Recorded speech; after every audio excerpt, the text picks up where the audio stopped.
Olá, oitavos anos, tudo bem com vocês? Espero que sim. Vamos à aula desta semana?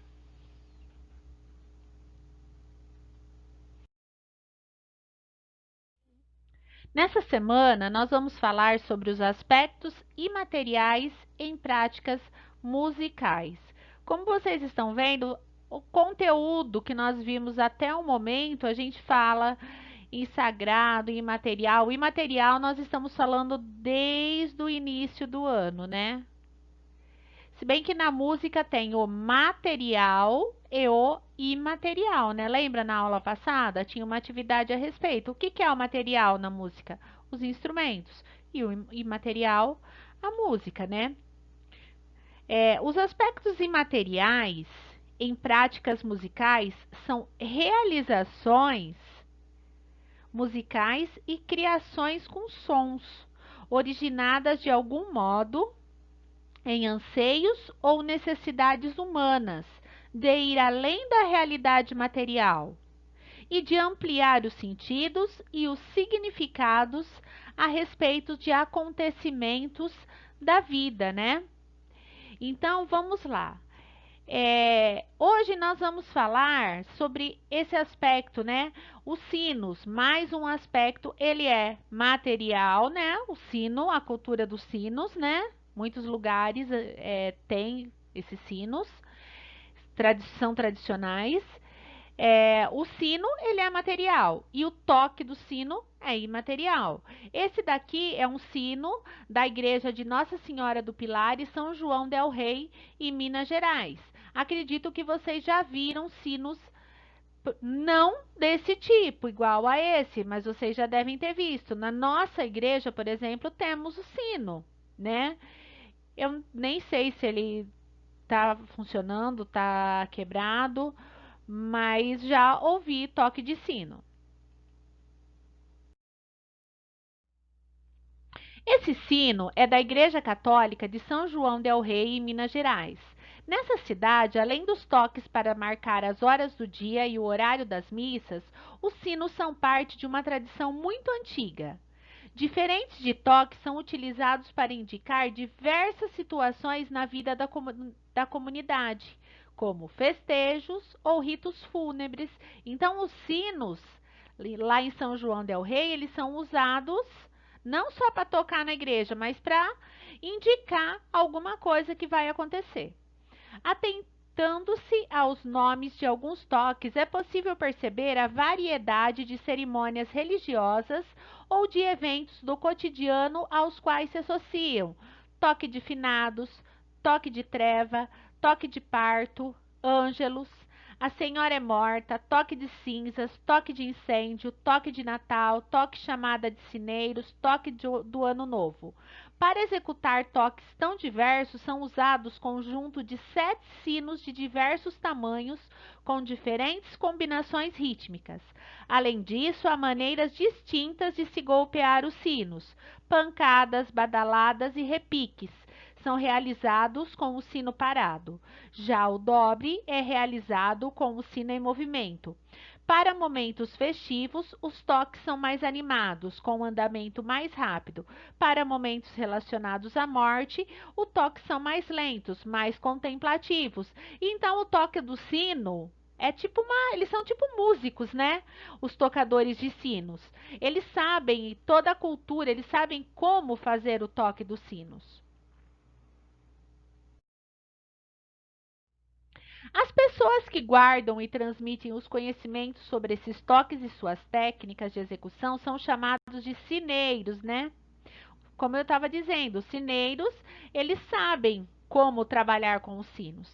Em São João del Rei, somando os profissionais e aprendizes, há mais de 50 deles. A imagem abaixo mostra 2 sineiros atuando em uma igreja da cidade. Além dos toques diários e dos tradicionais, existem as chamadas batalhas de sineiros, que ocorrem no quarto fim de semana da quaresma. Nessa batalha de sineiros de diferentes igrejas do alto das Torres dos Sinos, executam alternadamente alguns toques. O objetivo de cada sineiro é responder o mais rápido possível aos que tocaram antes e realizar o toque com ainda mais técnica. Então, isso aqui é uma tradição que acontece lá em São João del Rei, tá? Aqui são dois sineiros fazendo o toque do sino, tá? Na igreja de São Francisco de Assis, tá? Lá em Minas Gerais, muitas igrejas têm esses sinos e eles têm essa tradição, essa cultura, né? Vamos falar um pouquinho sobre a história dos sinos agora.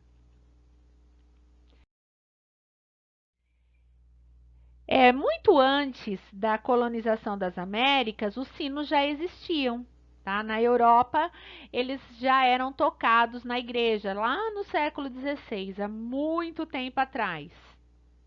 Os sinos, eles eram uma das principais formas de comunicação da igreja com a população, né? Porque não tinha alto-falante, não tinha carro de som, não tinha nada. Então, lá no passado, a comunicação com as pessoas era feita através dos sinos. Vamos fazer a leitura, então. Sãos com funções semelhantes em épocas e culturas diferentes. No sistema de toques de sinos de São João del Rei, cuja prática é transmitida oralmente, podemos perceber relações, pelo menos, duas culturas e tradições formadoras do Brasil desde a época colonial, a europeia e a africana. Alguns toques mantiveram sonoridades próximas das que eram realizadas em vilas e cidades do Brasil colonial, e também em outras colônias portuguesas, enquanto outras foram agregando também elementos afro-brasileiros. Muito antes do início da colonização das Américas, no século XVI, era comum na Europa haver sinos nas igrejas. Há registros da utilização de sinos em igrejas católicas que datam de mais de 1000 anos. Os mais antigos se referem à região da Campânia, no sul da Itália, de onde vêm também as palavras campanologia, a técnica da fabricação de sinos, e campana, usada muitas vezes como sinônimo para sinos. Os sinos eram uma das principais formas de comunicação da igreja com a população. Sua função mais antiga talvez seja de demarcar a passagem do tempo e indicar os momentos de ritos religiosos. Havia também nesse período toques específicos para diferentes situações do cotidiano, como a tradição que se mantém em São João del Rei. Aqui são os toques lá de São João del Rei, né? Além disso, podemos dizer que o alcance do som estabelecia uma espécie de demarcação sonora da comunidade de cada igreja, isto é, da paróquia. Até hoje, os sinos convocam as pessoas para a congregação, para os ritos religiosos. É bem assim mesmo, né? Na hora que o sino toca, é hora da missa, né? Influências de manifestações afro-brasileiras podem ser, sobretudo, nos repiques realizados em São João del Rei com conjuntos de 3 sinos. Ritmos organizados assim com 3 instrumentos do mesmo tipo, porém de tamanho e altura diferentes. São perceptíveis também, por exemplo, nos 3 instrumentos principais, tambor grande, meião e crivador, do tambor de crioula do Maranhão, que podem ser observados na imagem ao lado. No conjunto tradicional de 3 atabaques do candomblé, rum, lê e rumpim, ou ainda nos 3 tipos de berimbau da capoeira, gunga, médio e viola. Em geral, um dos instrumentos que tem a função de demarcar um padrão rítmico, que então serve para referência para os outros 2. Um desses 2 instrumentos geralmente tem o toque mais constante, enquanto o outro tem a função de executar diversas variações rítmicas. Nos toques dos 3 sinos de São João del Rei, é o sino menor que conduz o toque, enquanto os outros 2 têm o nome igual aos dos instrumentos de tambor de crioula, meião e grande. Compõem entre si uma espécie de pergunta e resposta. Então, aqui, pessoal, é um pouquinho né? Foi falado um pouco da história dos sinos. Aqui são o trio de tambores, que é uma manifestação da cultura maranhense, tá? Que os sinos eles conseguem compor o som desses tambores, tá? Os sineiros eles conseguem compor muitos sons através do toque dos sinos. Vamos à atividade.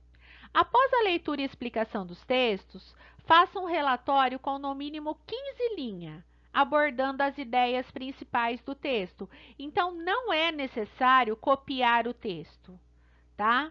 Vocês vão ler o texto, entender o texto e fazer um relatório colocando as ideias principais. Tudo bem? Bom trabalho, até a próxima aula.